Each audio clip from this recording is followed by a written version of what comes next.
qualified for their first Olympic Games ever. Canada qualified for the team final and for their first Olympic Games since 2008.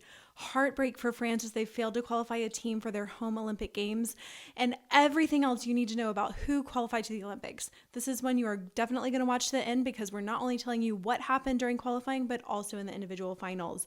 I'm Kensley and I'm the host of Neutral Deductions, a podcast all about men's gymnastics. If you missed what happened on night 1 of qualifications, that will be linked here on the screen and down below. But let's get into the results.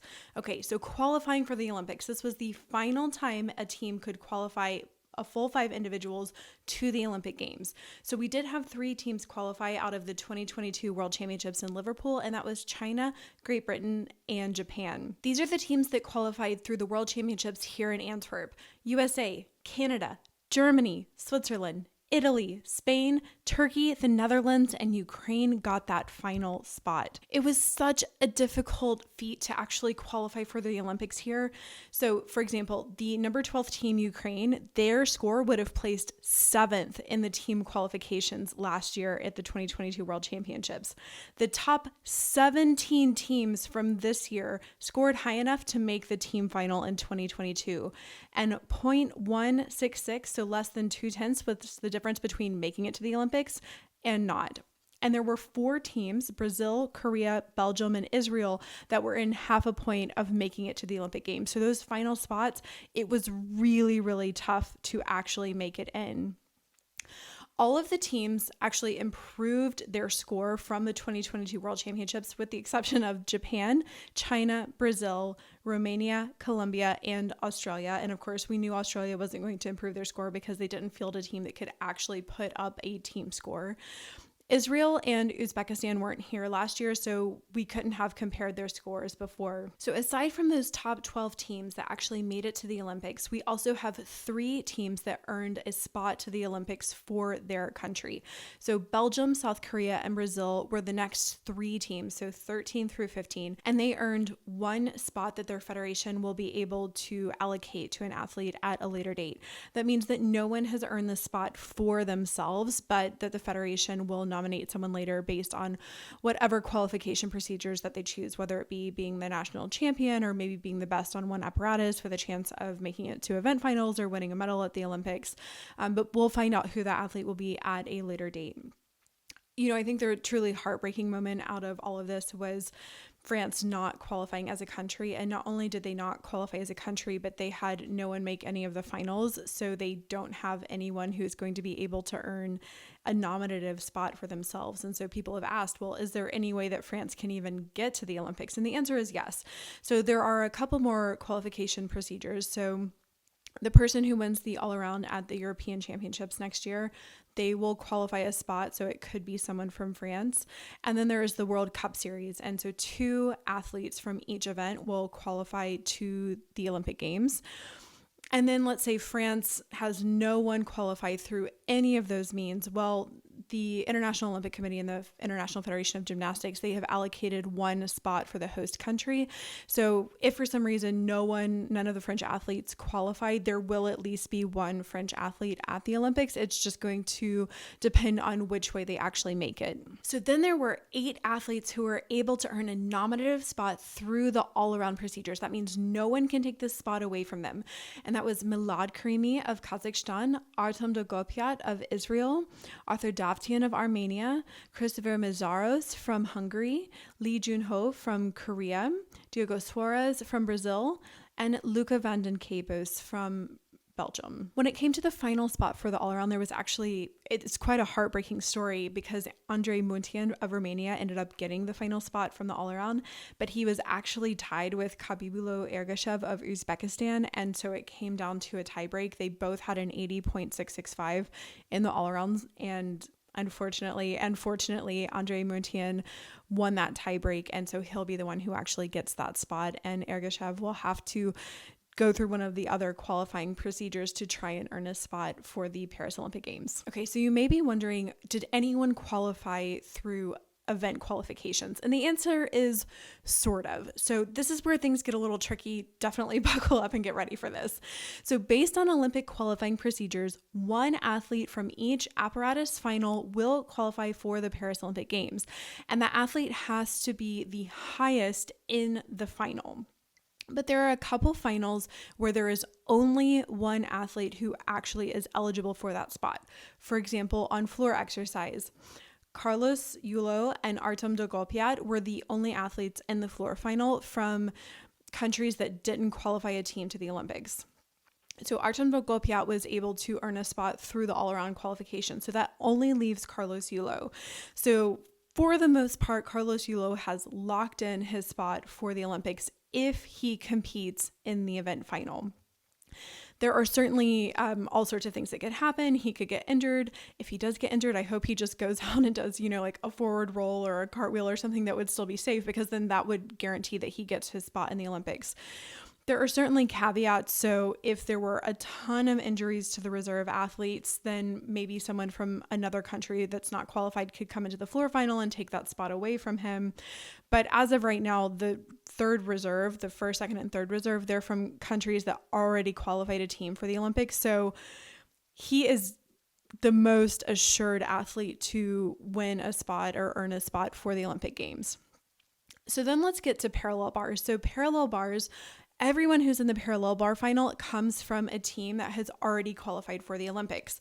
So what happens then is you go to the qualification rankings. Well, Carlos Yulo would be the next highest qualifier, but we believe that Carlos Yulo will earn the spot for the Olympic Games from floor final, which would mean it would go down one more place, and the next person would be Noah Quavita of Belgium.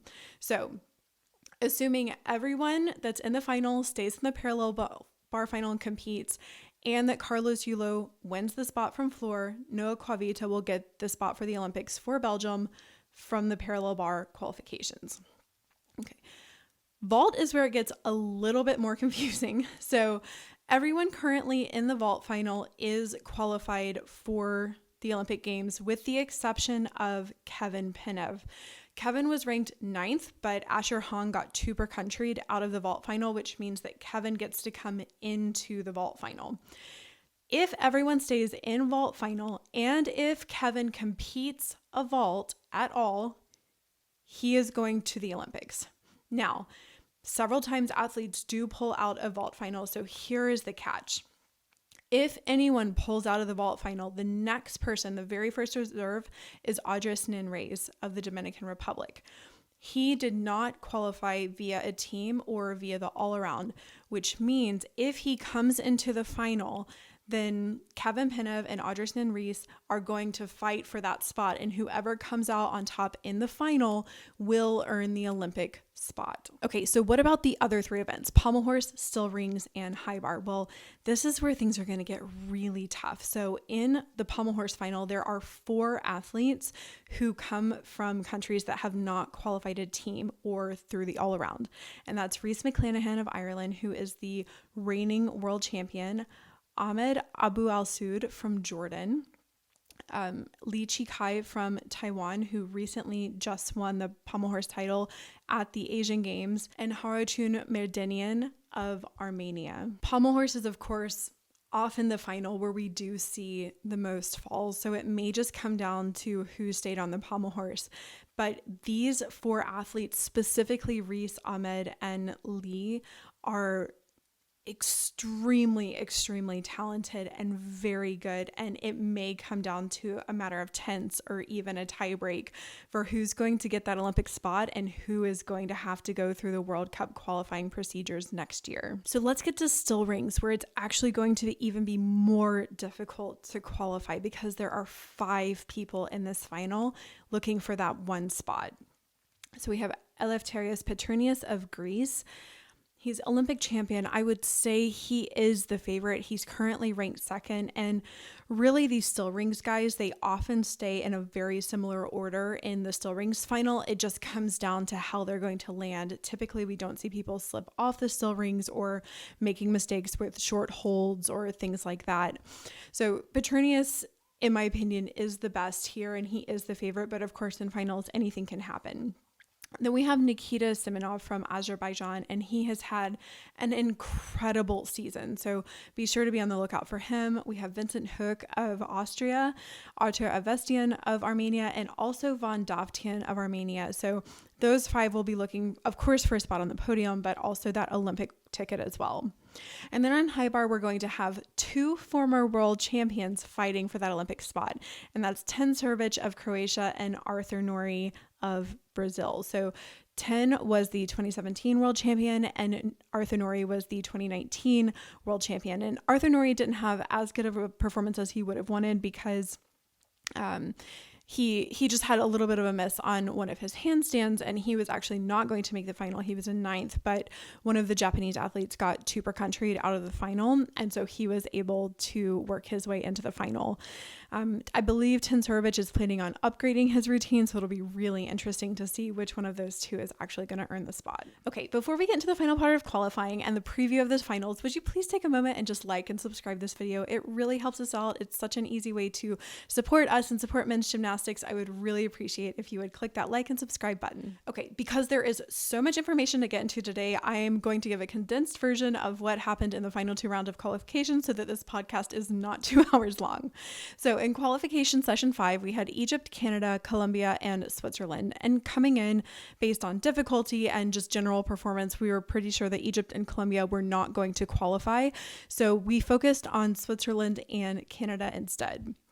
So Canada started on pommel horse, and they really took a big risk here because instead of having one of their best all-arounders, Felix Dolce, compete on pommel horse, they instead brought in electively like a pommel horse specialist named Jason Rampersand to perform, and this paid off. So all 4 of these athletes hit pommel horse, which was an incredible way for them to start. They started with William Emard, who is an all-arounder whose pommel horse is not his strongest event at all, and he has a pretty short routine, but it's very effective and very efficient, and he was able to perform it well. And interestingly, it wasn't actually the pommel horse specialist who got the highest score here. It was Zachary Clay who ended up taking the top score on that event. So they get through pommel horse, they're really hyped, they go to rings, they do well, and then they get to vault. So one of their best vaulters, William Emard, he went to go do vault and he just sort of stutter stepped and he went over the top of the vault and just did a handspring half out, which we weren't even sure if that was a vault in the code of points and if he was going to get a 0 or was he going to be awarded difficulty or whatnot. And it ended up he was given a 1.8 difficulty score with something like a 9.5 or 9.6 execution. And of course, he was devastated after this because not only did that potentially hurt his team, but also it really ruined his chance for qualifying to the all-around final as well. So there was a little bit of pressure on the vaulter afterward, but the vaulter afterward ended up being able to put a good score. And in the mix zone afterward, I asked William about this and I said, how did you feel after this? What was sort of the vibe of the team? And he said, no one talked about it. We just moved on. We knew that we had more to do and we went to parallel bars and we did our job there. So the person I want to highlight from Team Canada for the last 2 rotations was Felix Dolce. He was truly magical on the last several events and it paid off. So not only was he able to put up great scores to help his team qualify a spot for the Olympic Games, which they haven't done since 2008, but he also earned himself a spot into the high bar final and into the floor final.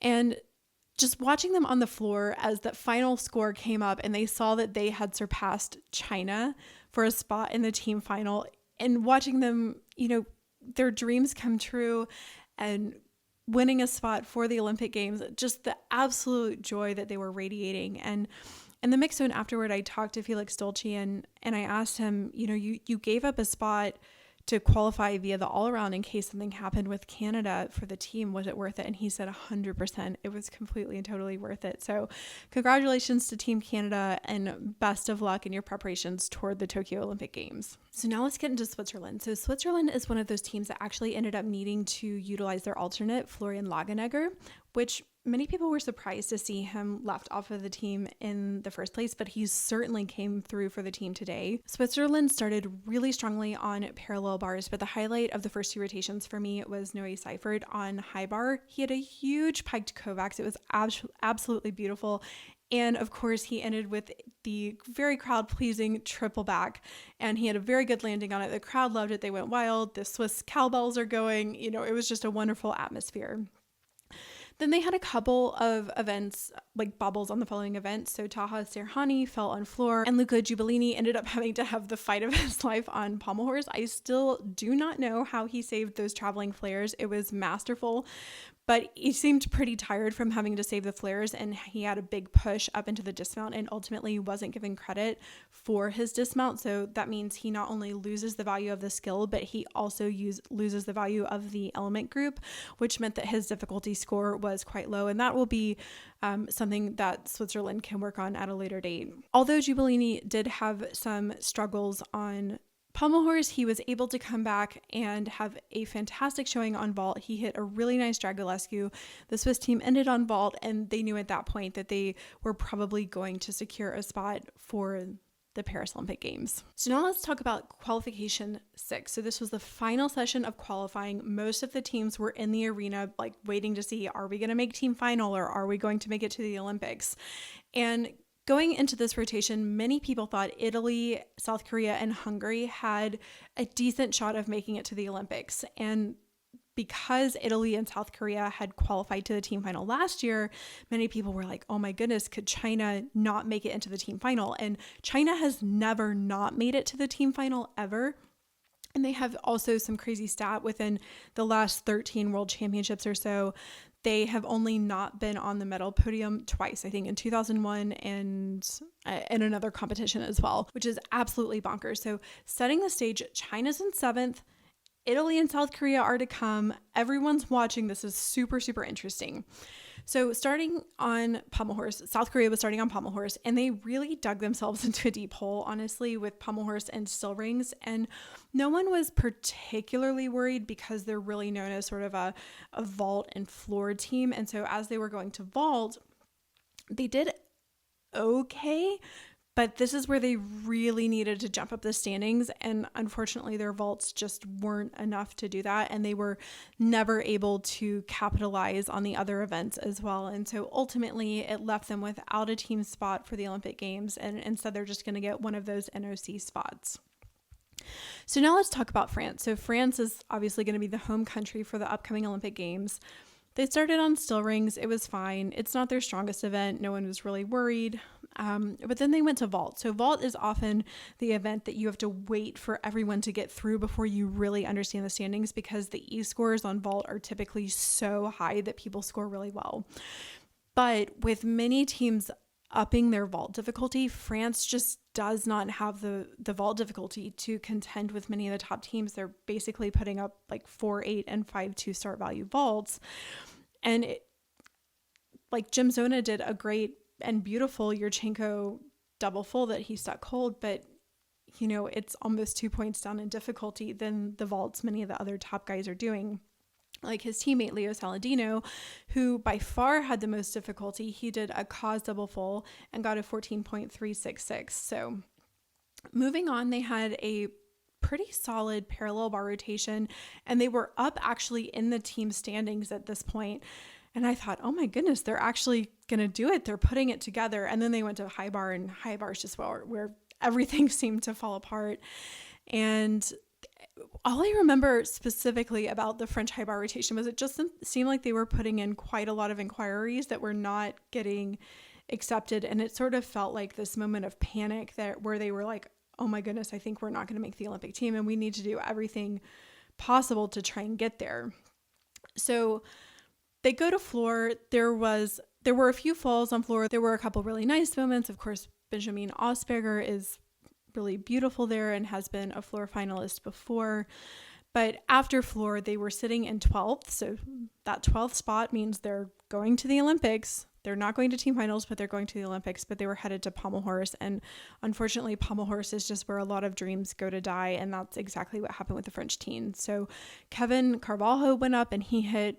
Jim Zona had several falls, and they just weren't able to come back from that. And ultimately, they finished 19th. So now Italy. So Italy sort of plodded through their first two events, but I have to give a shout out to Nicola Bartolini on pommel horse. He's not really known as being a pommel horse guy, but what we have seen at this championships is a lot of the non-pommel horse specialists have really struggled to make their dismount, and a lot of them have lost credit for their dismount. And he just did so well. He flew up into the handstand, got full credit, and that was just a lovely thing to see from someone who's considered more of an all-arounder.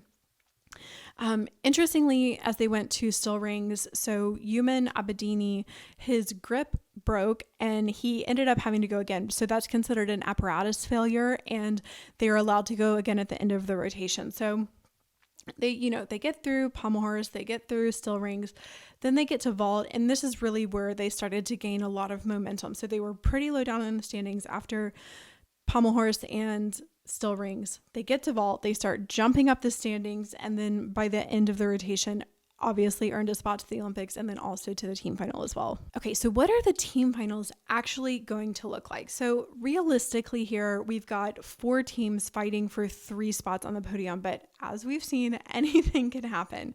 But for me personally, Japan is still the favorite for gold. They do look a little bit more crisp here than China, and I think Hashimoto will be more consistent in the team final. And right now they're about 3.5 points up on the United States, who's sitting in second.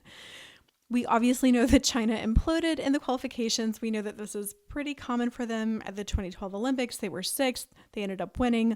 Last year at Worlds, they were 4th. They ended up winning. So it's not unusual to see them come back. What we don't know is, are they going to be replacing Chesson with Lin Xiaopan? And so that will change up some of the lineups if that does happen, but we'll just have to wait and see. But ultimately, what I'm saying from this is no one should write off China for the gold. No one should write off China for the podium. Of course, they could still sort of be a mess in team finals and they could end up off the podium. But I would say that would be a little bit unexpected. Okay, so let's get into US and Great Britain, because this is really where the fight for bronze is most likely to happen. So Great Britain and USA are within half a point of each other, and both teams have a lot of room for improvement. So the British lost a lot of valuable points on vault, whereas the US lost a lot of valuable points on high bar. The US also lost big difficulty on pommel horse, and Jake Jarman can bring upgrades on floor. And then both teams can definitely improve on still rings, where they lost a lot of points there. So what I'm saying is these teams are pretty evenly matched, and the fight for bronze is going to be fierce. However, that being said, if China or Japan are not at their best, I would not be surprised if Great Britain and or the US end up higher up on the podium. Canada and Germany both had the meets of their lives in qualification, so it was certainly really exciting to see them that high up in the rankings, but I don't expect them to challenge for a team medal this year. Italy and Switzerland are certainly really interesting, so there's more room for improvement from these teams than there is for Canada or Germany, in my opinion. They are more likely than either of the other two to end up on the podium, in my opinion, but I think that difficulty-wise, they're going to be a little bit out of that shot. So we'll see what happens. In team final, Japan and USA will start on floor and end on high bar, which is considered Olympic order. Great Britain and Canada will start on pommel horse and end on floor. Germany and Italy will start on still rings and end on pommel horse. And Switzerland and China will start on vault and end on still rings. So interestingly, for Canada and for China, they're going to get the exact same starting order as they did in qualification, so that should be really familiar to them. Here are the people that qualified for the all-around final. So the top 3, Chiba Kenta, Kaya Kazuma, and Hashimoto Daiki, all had the top 3 scores for the all-around, but there's this rule called 2 per country where only 2 athletes from the same team can make the all-around final. The Japanese coaches come out and said that Hashimoto Daiki, even though he was the 3rd best of the Japanese athletes, is going to be in the all-around final. And then they'll be choosing between either Chiba Kenta or Kaya Kazuma. Presumably, they would go with Chiba Kenta because he has had higher all-around scores this year and was higher here at the World Championships, but nothing has been announced as of yet. So Jake Jarman and James Hall are the next 2 from Great Britain. Then Fred Richard of the USA and Milad Karimi of Kazakhstan. So those are going to represent the top group, and they're going to start on floor, and they're going to get Olympic order. Then we have Asher Hong, Artem Dogolpiat, Adema Sil, Yuman Abedima, and Noah Seifert. The next group will be Lucas Dowser, Sun Wei, Lorenzo Casali, Artur Daftian, and Rene Cornier. And then we have Christopher Mazaros, Ilya Kovtun, Florian Lagenegger, Casimir Schmidt, Mario Macchiati, Lee Junho, Ilya Lubimov, and Ahmed Under. So Ahmed Under is going to get in. He was technically the 25th best all-arounder, but he is going to get in because one of the Japanese athletes will be forced out. So on floor, everyone who qualified officially earned their spot. So that's Artem Dogopiat, who has a 15.1. He's the only person who passed 15, and he is like 5/10 up on the next person. So as long as he goes cleanly, he probably is going to win. Then we have Fred Richard of the USA, Carlos Yulos of the Philippines, Minami Kazuki of Japan, Felix Dolce of Canada, Hashimoto Daiki of Japan, Milad Karimi of Kazakhstan, and Harry Hepworth of Great Britain. This is a really interesting one. It's certainly one that if Hashimoto Daiki is not feeling well or up to his best, I could see him pulling out because he is going to have to do so much, having had worked through a season of injuries. So this is something where we may see the first reserve come in. Then on pommel horse, we have reigning Olympic champion Max Whitlock of Great Britain with a 15.266, followed by Koi Young of the USA with a 15.066. These are the only two athletes who broke 15 in qualifying. Then we have reigning world champion Rhys McClanahan of Ireland, Ahmed Abu Al-Soud of Jordan, who has been extremely consistent this year, Lee Chikai, who just won the pommel horse at Asian Games, Chiba Kenta of Japan, Harutyun Merdinian of Armenia, and Nils Dunkel of Germany. Still rings, we're starting off with the reigning Olympic champion Liu Young with a 15.2. He's the only person who broke 15, and he is certainly going to be the favorite for gold this time around. Eleftherios Petronius, also a former Olympic champion, he got 14.9 and will be the favorite to earn that spot for the Olympic Games. Then we have Yo Hao of China with a 14.8, Nikita Simonov of Azerbaijan with a 14.666, Vincent Hook from Austria with a 14.6, Artur Avetian from Armenia with a 14.433, and he is tied with his teammate Von Dovtian of Armenia with a 14.433, and then the final spot went to Harry Hepworth of Great Britain with a 14.366. On vault, we have reigning world champion back from Armenia, Artur Dovtian with a 15.033. He is certainly going to be the favorite here. He is so clean on vault. It just really seems like no one can match his execution score if he performs to the best of his ability. And second, we have Artur Radzivilov of Ukraine, followed by Nazar Chepurny, also of Ukraine. Harry Hepworth of Great Britain was the best of the British, who came in with a 14.716. Paul Judah and Koi Young of the USA come in at 5th and 6th. Asher Hong was 7th, but he ended up getting 2 per country out of this final. Jake Jarman is in, and he even fell on his first vault at Yanakura. So if he hits that vault, look for him to jump up the vault standings. And then Kevin Penev of Bulgaria was the final person into that final. On parallel bars, we're starting with Olympic silver medalist Lucas Dowser, who got a 15.3, but only barely beat out Ilya Kovtun of Ukraine, who got a 15.233. Sugimoto Kaito of Japan got a 15.166. He was the Japanese alternate who came in and did a great job for the team. Yul Moldauer of the US is sitting in 4th with a 14.966. Shi Song of China is with a 14.9. Asher Hong with a 14.833. Matteo Leventesi of Italy with a 14.833. And Kaya Kazuma of Japan with a 14.8.